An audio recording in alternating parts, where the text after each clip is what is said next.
Exodus chapter 2. The birth of Moses. Now a man of the house of Levi married a Levite woman, and she became pregnant and gave birth to a son.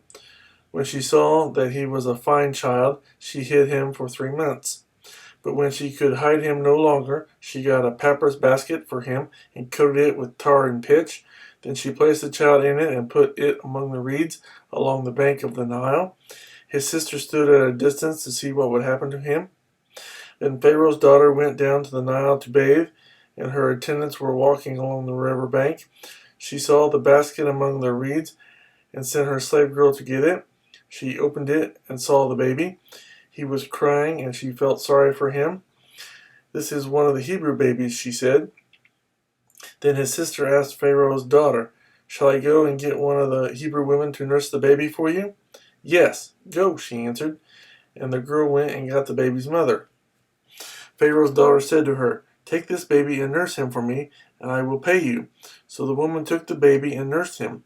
When the child grew older, she took him to Pharaoh's daughter, and he became her son. She named him Moses, saying, "I drew him out of the water." Moses flees to Midian.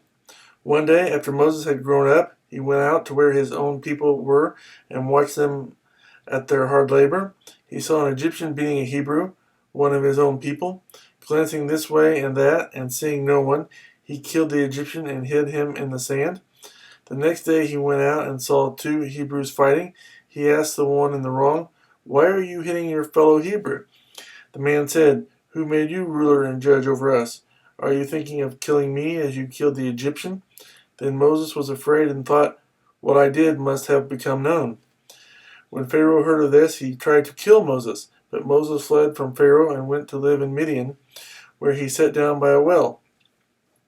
Now a priest of Midian had 7 daughters, and they came to draw water and fill the troughs to water their father's flock. Some shepherds came along and drove them away, but Moses got up and came to their rescue and watered their flock.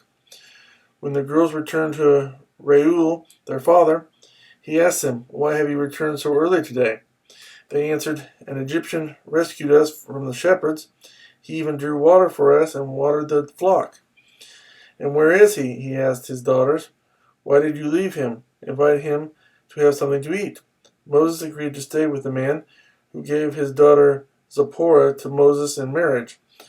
Zipporah gave birth to a son, and Moses named him Gershom, saying, "I have become an alien in a foreign land." During that long period, the king of Egypt died. The Israelites groaned in their slavery and cried out, and their cry for help because of their slavery went up to God.